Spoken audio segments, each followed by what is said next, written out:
Je vous salue au nom de Jésus-Christ, tous les hommes de Dieu, les servants de Dieu qui sont là ce matin. C'est vraiment un grand plaisir pour moi de partager ce moment ensemble avec vous. Et moi, je suis l'apôtre Évariste Douaou. Je suis l'apôtre au sein d'une fondation que je dirige, appelée Fondation Apostolique La Nouvelle Alliance.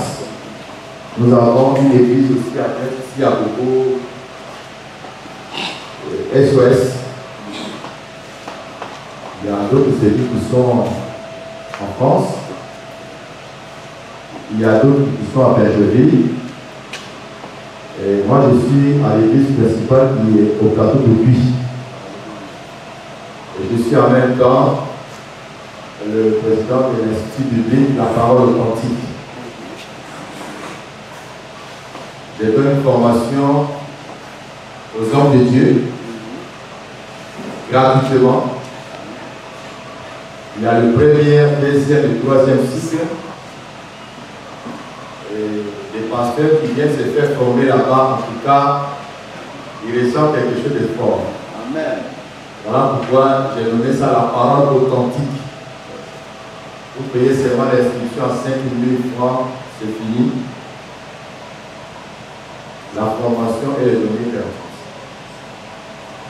Alors, ce matin, je vous ai envoyé quelque chose de fort. Amen. Je ne sais pas si les temps va nous permettre, pour finir le premier chapitre, mais je vous demanderai de me prêter vos oreilles pour que nous soyons suffisamment enseignés. Moi, quand je prends la parole, en tout cas, je ne me fatigue pas. Amen. Là, c'est 3 heures, c'est 4 heures, on peut rester là ensemble. Je suis en train de parler. Voilà. Et je ne sais pas si vous avez reçu des invitations. J'ai demandé au pasteur d'écrire le thème, la prise de conscience et le but majeur des 5 ministères de la parole dans les corps de Christ. Et pour développer ce thème, nous allons parler sur les 3 précurseurs. Moi, Dieu m'a donné un message de la réforme de l'Église. C'est-à-dire, quand tu écoutes le message, tu vas sentir qu'il y a quelque chose qu'il faut qu'on répare, ou alors on doit vraiment revenir à la parole.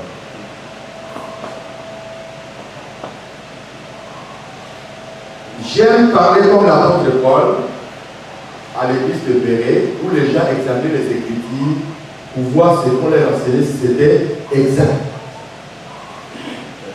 Pour ne pas ramasser des parts et d'autres. C'est ce que nous avons fait pendant les 3 jours. Et demain, par la grâce de Dieu, si le Seigneur nous donne vraiment le souffle de vie, nous donne la force, nous allons parler sur le mystère de bégaiement de Moïse à Jésus. Et là, vous allez découvrir des choses vraiment extraordinaires.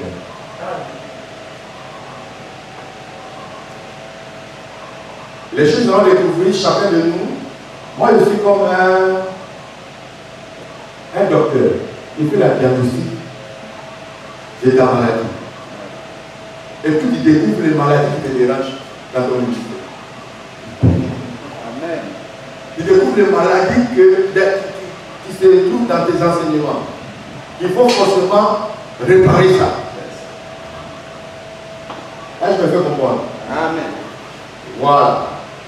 Il y a des enseignements que Dieu lui-même m'inspire.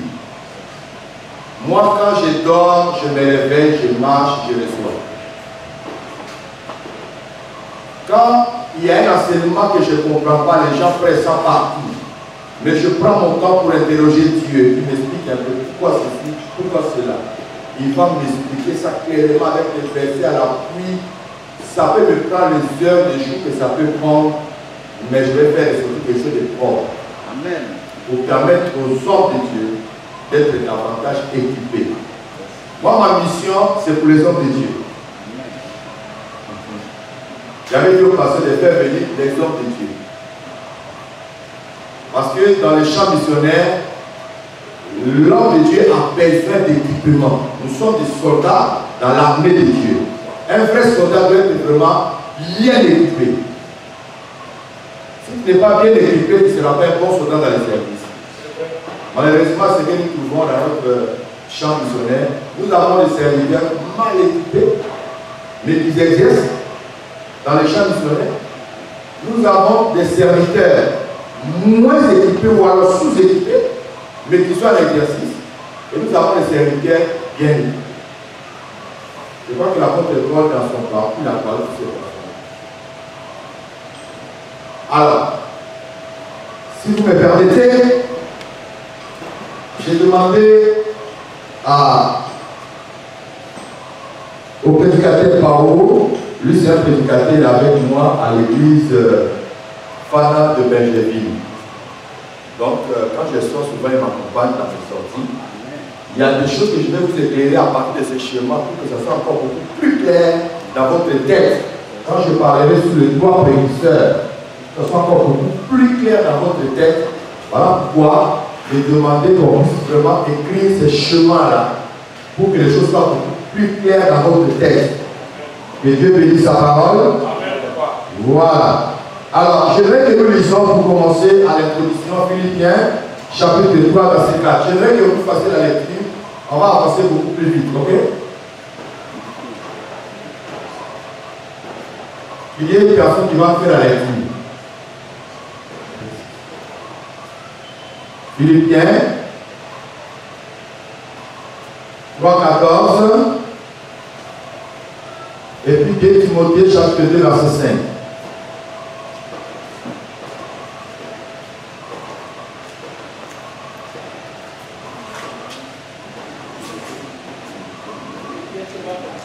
Oui.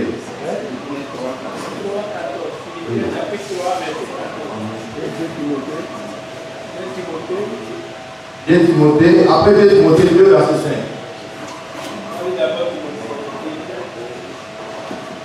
Philippiens 3, le verset 14. Je cours vers le but pour remporter le prix de la vocation céleste. Écoutez bien ce que l'apôtre Paul dit. Il dit, je cours vers le but pour remporter le prix de la vocation céleste. De Dieu en Jésus-Christ. La vocation, c'est ce que nous traduisons en français simple, l'appel. La vocation céleste. C'est-à-dire que l'appel au ministère ne vient pas du monde, mais ça vient du ciel.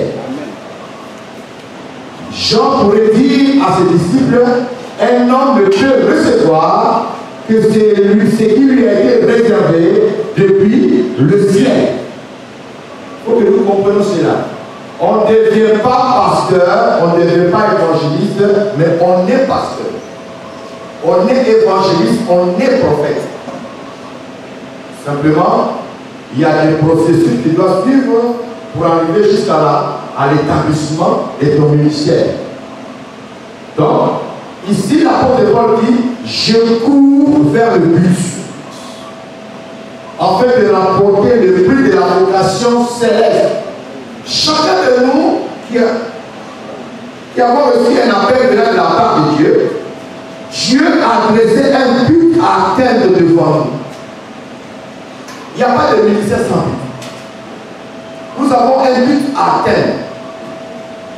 Et si nous marchons ou nous courons vers le but, il y a un prix que nous allons remporter à l'égard de la paix que nous avons reçue de la part de Dieu. Mais attention, nous pouvons aussi courir en dehors de notre but. Comme les passages de Timothée, je vais le donner, il dit, un athlète est couronné lorsqu'il a couru selon le règle, ou alors il a combattu selon le règle. Cela veut dire que Dieu, dans le ministère, il a donné des règles de travail. Si tu n'as pas travaillé selon les règles que Dieu a données, tout ce que tu es en train de faire là, il n'y aura pas de récompense. Je suis venu ouvrir les yeux de quelqu'un pour comprendre quelque chose. Parce qu'il y a un bouillage quelque part. Et je vais y arriver tout à l'heure. Là, je suis en train d'introduire le message. Nous dit simplement que nous devons courir vers le but. Nous avons un but à atteindre. Et notre but, c'est remporter le but de notre appel. Chacun de nous a reçu un appel différent de l'autre. Mais tu dois savoir le pourquoi Dieu t'a appelé et quel est le but que tu as à atteindre pour qu'à la fin tu remportes le prix de ta vocation céleste. Vous me faites comprendre? Si le fait de changer à l'offrande d'Élie, c'est parce que Élie avait fait toutes choses selon la parole de Dieu. Il dit, Seigneur, j'ai fait toutes choses selon ta parole. Il n'a pas fini de prier le fait descendu pour consommer l'offrande. Alors, qu'est-ce que je veux dire par là? Nous vivons un temps de confusion dans l'église de Dieu. Nous vivons un temps de mélange dans l'église de Dieu. Nous vivons les temps que les Galates ont vécu à leur temps. Je pense maintenant à rentrer dans le message. Et pour ça, nous lisons Galates chapitre 3, verset 1er.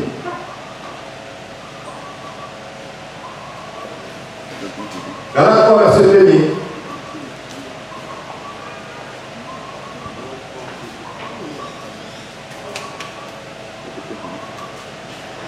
Galates chapitre 3, verset 1er.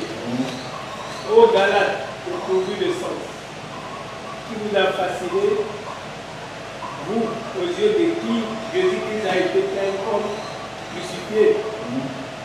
Voici seulement ce que je vais apprendre de vous. Est-ce par les œuvres de la loi que vous avez reçu l'Esprit ou par la prédication de la foi? Verset 3. Êtes-vous tellement dépourvu de sens après avoir commencé par l'Esprit? Voulez-vous maintenant finir par la chair?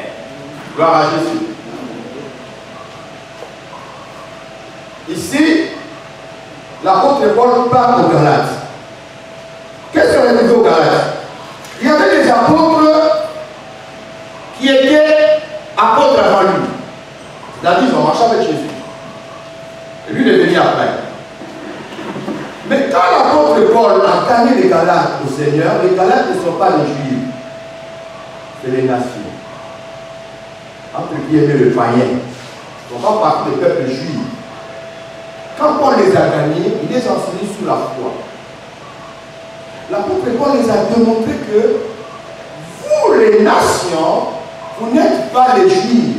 Vous n'avez plus besoin de marcher selon la loi parce que la dispensation a changé. Vous vivez les temps de la dispensation de la grâce. Et la dispensation de la grâce fonctionne avec la foi, pas selon la loi. Maintenant, quand lui dit dans les autres apôtres qui étaient avant lui, pas les Corinthiens, pardon, les Galates, il mélange les têtes. Il dit non, même si comment, vous avez accepté Jésus, mais n'oubliez pas la circoncision. N'oublions pas la loi de Moïse.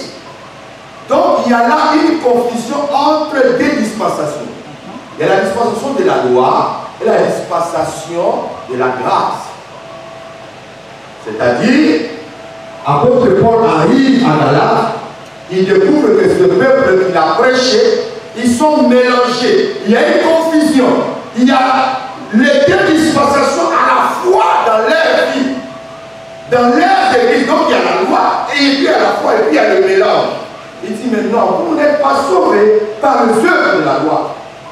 Mais vous êtes sauvés par la foi en Jésus. Vous n'êtes pas sauvés par les œuvres de la loi. Mais qui vous a fasciné? Oh, Galates, dépourvu de sens. C'est de ça que je vais vous éclairer aujourd'hui, frère. Quand je vais toucher le précurseur, ça va vous permettre de comprendre l'état dans lequel nous sommes. Nous sommes dans un temps où il y a tout un mélange dans les corps de Christ. Nous avons des personnes qui se proclament les prophètes des derniers temps. Si tu n'écoutes crois le prophète dernier temps irait en enfer. Vous le savez bien, non? D'autres se sont autoproclamés des frères de message. D'autres, par contre, ils nous ramènent le judaïsme dans l'église. Quand ils voient l'Israël, ils reviennent, ils s'habillent comme des rabbins. On les voit avec les kippas, on les voit avec les talits, avec les drapeaux d'Israël. Ils font le culte avec ça. Il y a tout un mélange. Mais je suis venu pour éclairer quelqu'un. Alléluia! Nous allons rentrer dans les Écritures, nous allons découvrir quelque chose de fort. Parce que ça me faisait très mal si je ne vous explique pas les Écritures. Le point le plus fort que nous allons étudier ensemble, c'est Malachie chapitre 4. Qui avait quoi Malachie chapitre 4? Malachie chapitre 4. Quelqu'un a déjà entendu parler de ça? Hein? Quelqu'un a déjà entendu parler de Malachie 4? Non? Vous n'avez jamais entendu parler? Non. Malachie 4, verset 6. Vous n'avez jamais entendu parler? Si. Non, j'ai besoin d'une réponse quand même. Hein? Non, en même temps, oui. Il y a aujourd'hui des frères, qu'on appelle les frères du message. Il y a des cacophones qui sortent. Et puis ça fait Malachie 6, Malachie 4, verset 6. Vous n'avez jamais entendu parler de ça? Non? Oh là là, c'est important que vous soyez éclairés. Parce que les désordres commencent par là, frère. Parce que je ne peux pas imaginer un homme comme Kakou Philippe d'année de pasteur dans son ministère. Et le pasteur arrive jusqu'à déchirer les Bibles. C'est que le pasteur, beaucoup de pasteurs ne sont pas bien équipés. Ils ne sont pas équipés même. Donc ils sont mal équipés. Ce passage que nous allons étudier ensemble est très très important pour vous. Amen. Ça va vous aider d'affronter un branamiste. Merci papa. Parce que c'est le passage clé des branamistes. J'aurais voulu si un branamiste ici, il n'a pas bien reçu. Malheureusement, il n'y en a pas. Et c'est un message qui a pris le monde entier. Il y a tout un mélange. Moi, j'ai été prêché chez les branamistes décembre de l'année passée. On m'a invité pour prêcher. Mais c'était pour eux comme si une occasion de m'humilier. Parce que c'est eux qui ont le message. Ils m'ont donné les thèmes. Mais ce n'est pas à qui ils avaient affaire. Ils m'ont donné les thèmes. Un branamiste ne dit pas même sur le message d'un étranger. Et puis c'est un solide d'équipe en plus. Mais quand j'ai commencé à développer le message, je ne peux pas s'en sortir les chèques. Jusqu'à mon premier des cadeaux. Je n'ai jamais reçu pour le Le Père. Gloire à Jésus. Amen. Il est important que nous brisons ce mythe, ce mystère. Moi, Dieu m'a révélé sa parole pour communiquer aux hommes de Dieu, afin qu'ils soient suffisamment équipés pour affronter ces personnes-là. Alléluia. Est-ce que je me fais comprendre? Parce qu'ils sont partout. Ils sont partout. Alors, être homme de Dieu, c'est bon. Mais être un homme de Dieu équipé, c'est autre chose. Gloire à Jésus. Amen.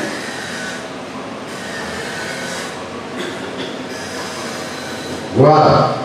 Alors, je vais vous amener dans les eaux profondes. Maintenant, nous allons commencer le thème. Vous expliquez les trois précurseurs. Vous soulignez. C'est là qu'on commence maintenant. Les trois précurseurs, vous soulignez. Les trois précurseurs. Voilà. Ça, c'est le grand thème. Nous allons développer étape par étape jusqu'à entrer dans le grand sujet de le but majeur de cette ministère dans l'église de Christ. Alors, pour commencer, je vais d'abord définir qu'est-ce qu'un précurseur. Un précurseur, par définition, c'est celui qui vient avant ou celui qui précède l'autre. Je le prends. Un précurseur, c'est celui qui vient avant. Ou alors celui qui précède l'autre. Alors maintenant, suivez-moi. Chaque venue de Christ, nous avons trois venues de Jésus. Jésus est venu pour acheter son église. Il est mort à la croix et puis il est parti. Ça, c'est sa première venue. La deuxième venue, il reviendra dans les airs pour chercher son église. Ça, c'est la deuxième venue. Mais la troisième venue, il apparaîtra dans les airs. Pardon. Dans les nuées, où la Bible dit tout est reverra. Là, maintenant, il revient pour installer son règne millénaire sur la terre. Mais ces trois venues de Christ sont précédées par trois différentes sortes de prédicteurs.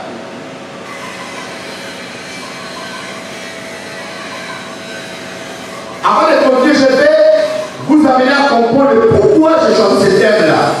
Parce que le premier prédicteur est déjà venu.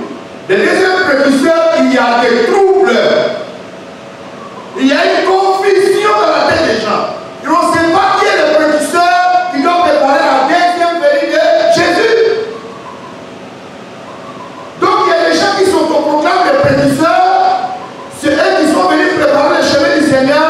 Si vous ne les écoutez pas, vous n'irez pas au paradis, vous irez en enfer. C'est eux qui détiennent le message de l'heure. C'est ainsi que je suis venu éclairer les hommes de Dieu pour que vous sachiez qui est le vrai précurseur de la deuxième venue de Jésus. Amen. Amen. Un précurseur, c'est celui qui annonce. Il est comme les motards. Vous connaissez les motards, non? Avant que le président de la République passe, il y a les motards qui signalent l'arrivée du président. Vous allez entendre ouh. Donc, même si tu passais, quelqu'un distrait, tu es obligé de regarder. Et en regardant, tu sais qu'il y a quelqu'un, il y a une autorité qui arrive. Amen. Les familles qui sont dehors, ils sont obligés de céder le passage parce que l'autorité arrive.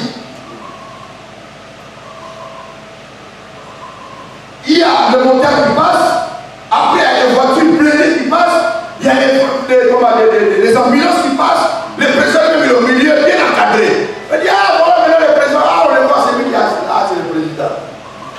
Frère, c'est pareil avec Jésus-Christ. Amen.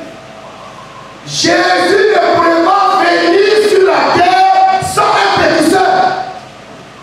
Il fallait qu'il y ait quelqu'un qui allait venir préparer son chemin pour que les gens se préparent à l'accueillir. Est-ce que vous avez fait pour moi? Amen. Je pense que je ne l'ai pas vite. Ok? Ça va pour toi. Donc, qu'est-ce que Dieu va faire? Le premier précurseur, Dieu va donner une promesse aux enfants d'Israël. Je vais vous amener à comprendre une chose. Nous avons Israël et nous avons les nations. Nous sommes deux peuples différents.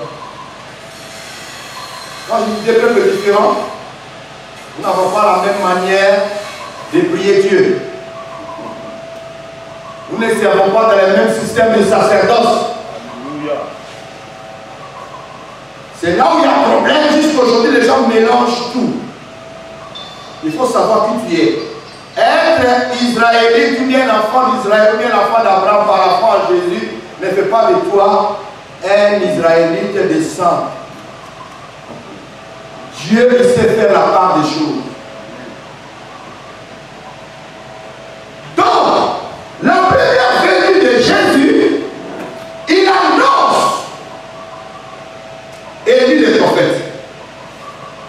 Nous lisons Malachie chapitre 4, le verset 5. Malachie chapitre 4, verset 5. Voici, je vous enverrai Élie le prophète, avant que le jour de l'Éternel arrive, ce jour grand et redoutable. Amen. Voici, je vous enverrai Élie le Prophète. avant que le jour de l'Éternel n'arrive. Ce jour grand et redoutable. Là, il y a déjà un souci. Avant que le jour de l'Éternel n'arrive. Vous, Israël, je vous enverrai Élie le prophète. Il annonce le message au peuple d'Israël. Je vais vous aider. Vous et moi, nous allons étudier Malachie chapitre 4, verset 1 jusqu'au verset 6. Si tu es prêt dans ça, tu es sauvé. Tu peux prendre un branamiste, tu peux le limer propre. Je suis venu pour éclairer quelqu'un à comprendre qui sont les précurseurs de la deuxième venue de Jésus. Je suis venu éclairer quelqu'un à comprendre comment interpréter Malachie chapitre 4 dans le bon sens. Et nous allons vérifier ensemble les Écritures. Je l'ai dit, les personnes qui ont déjà choisi les branamistes, ils savent que c'est leur point fort. On l'appelle des fois prophète de Malachie 4. Tout a commencé par là. Là, quand je vais rentrer sur les tableaux, on va s'asseoir dans les Écritures. Mais là, je vous donne d'abord le verset 5, la promesse. Maintenant, la promesse, c'est quoi? Il se trouve que quand Élie voulait être enlevé, il a pris son fils spirituel, on peut l'appeler comme ça, le prophète Élisée, qui était son compagnon. Mais ce jour-là, Élisée devait rester. Il voulait pas plus seul. Mais Élisée avait découvert quelque chose dans Élie que d'autres personnes ne voyaient pas. Et il a dit, toi et moi, là, on ira ensemble. Il ne va pas qu'il va nous séparer. Élie quitte cette ville, une autre ville, il est avec lui.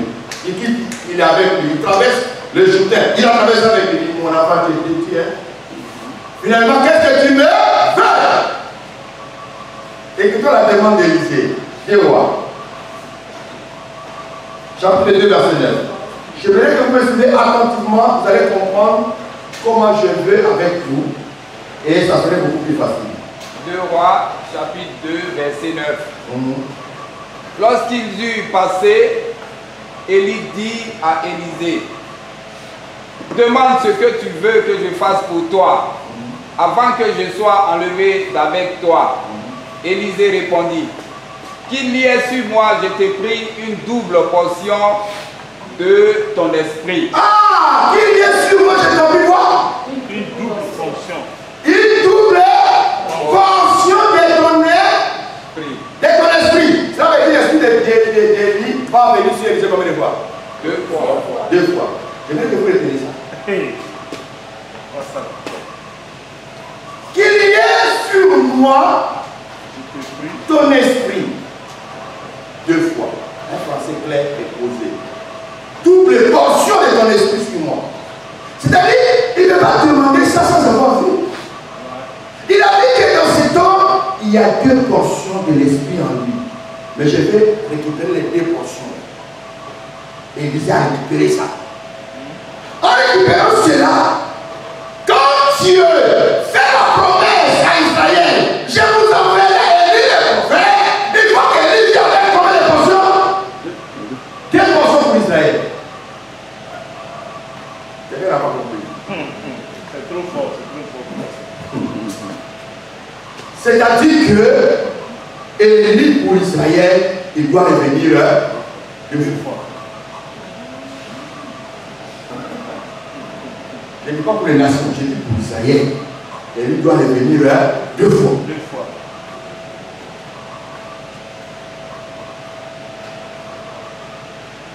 Ouais. Donc, selon la prophétie, Israël attendait Élie qui allait venir pour préparer le chemin du Messie. Bizarrement, Jean-Baptiste arrive. Jean-Baptiste arrive, les gens se demandaient, mais c'est qui cet homme? Serait-il Élie? Serait-il Daniel? Il est le prophète? Alors on va lui demander. Il dit, je suis la voix de celui qui crie dans le désert. Les coqs.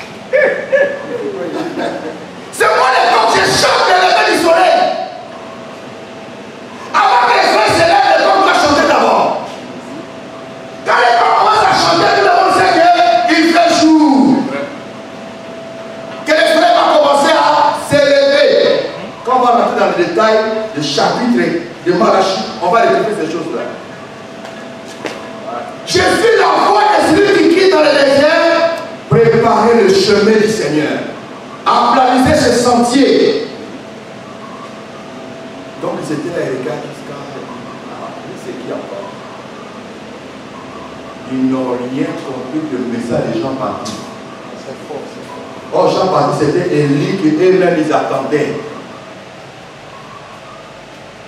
Jean-Baptiste est venu pour préparer le chemin du Seigneur.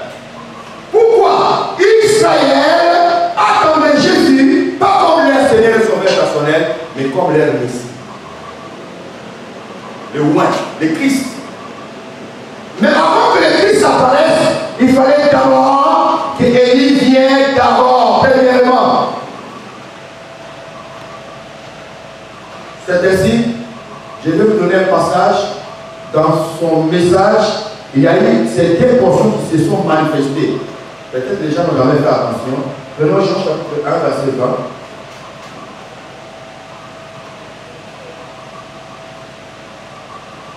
Jean 1, verset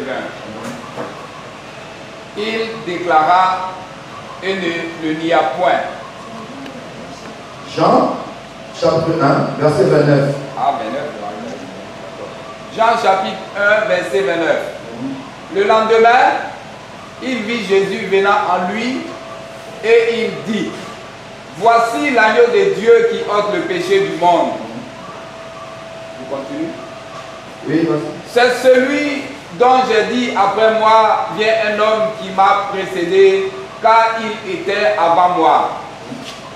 Je ne le connaissais pas, mais c'est afin qu'il fût manifesté à Israël que je suis venu baptiser d'eau. Jean rendit ce témoignage. J'ai vu l'Esprit descendre du ciel comme une colombe et s'arrêter sur lui. Je ne le connaissais pas, mais celui qui m'a envoyé baptiser d'eau, celui-là m'a dit, celui-ci qui tu verras l'Esprit descendre et s'arrêter, c'est celui qui baptise du Saint-Esprit. Et j'ai vu et j'ai rendu témoignage qu'il est le Fils de Dieu. Ok. Voici l'agneau de Dieu qui ôte le péché du monde. Quand Jean a fait cette déclaration-là, personne n'a suivi Jésus. Mais c'est le lendemain. Il est verset 35 maintenant. Verset 35.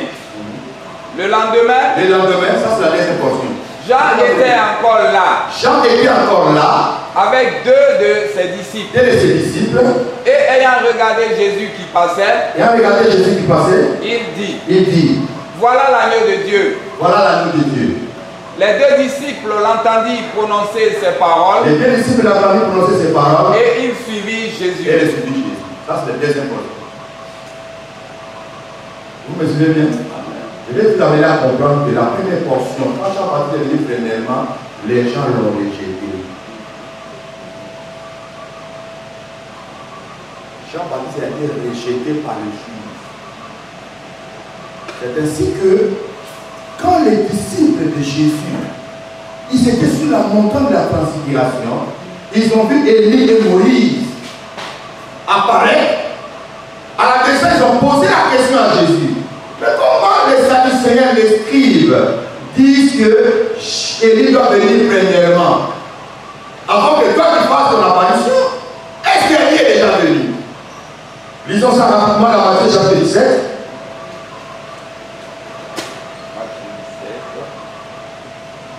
Matthieu 17. Les versets 12 voir. Matthieu 17, 12. Mais je vous dis qu'Élie est déjà venu, qu'ils ne l'ont pas reconnu et qu'ils l'ont traité comme ils ont voulu. De même, le Fils de l'homme souffrira de leur part. Voilà. Ils ne l'ont pas reconnu, ils l'ont traité comme ils ont voulu. De même, le Fils de l'homme souffrira de leur part. Ça, c'est le premier temps, quand j'ai annoncé, voici la Bible, il a présenté la loi de Dieu aux enfants d'Israël, ils n'ont pas suivi. Cela veut dire qu'il a été rejeté par les enfants d'Israël. Quelqu'un me suit? Amen. Donc, pour mieux comprendre ces choses, je vais vous amener à suivre ces chemins. Qui est sous les tableaux? Tu as fini?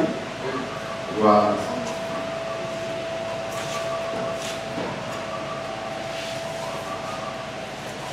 Tu as dit Daniel chapitre 9? Oui, Daniel chapitre 9, 23 à 27. Ok. J'aimerais que nous suivions attentivement le passage. Daniel chapitre 9, verset 23 à 29. Nous pouvons lire?